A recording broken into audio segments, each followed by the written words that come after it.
Revelation chapter 6, verse 6.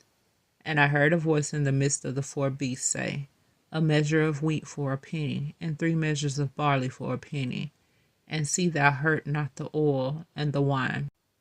I googled what is the meaning of Revelation chapter 6, verse 6.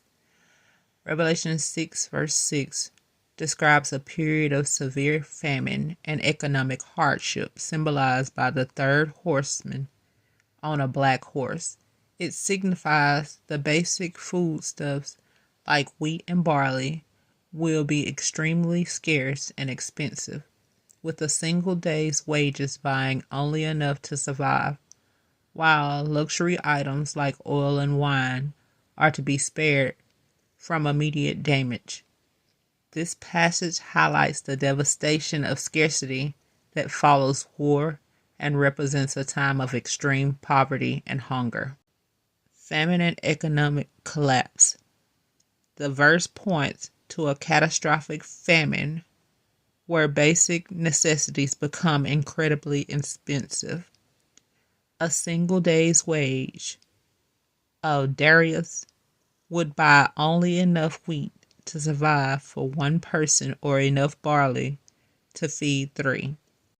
Scarcity versus abundance. The command to do not damage the oil and the wine is notable. This could be interpreted in several ways. It might show that even in the midst of devastation, the famine is not total and some resources are being limited or protected. It could signify that the worst impact is on the staples of life, while the more luxurious items are preserved, possibly indicating that the wealthy may be less affected than the poor. Context of the 4 horsemen. This verse is part of the seals of the book of Revelation and follows the red horse of war. The black horse of famine represents the devastating consequences that arise from widespread conflict, bringing about extreme scarcity and death. Symbolic meaning. The passage symbolizes a future period of great hardship and suffering caused by a breakdown of supply and demand.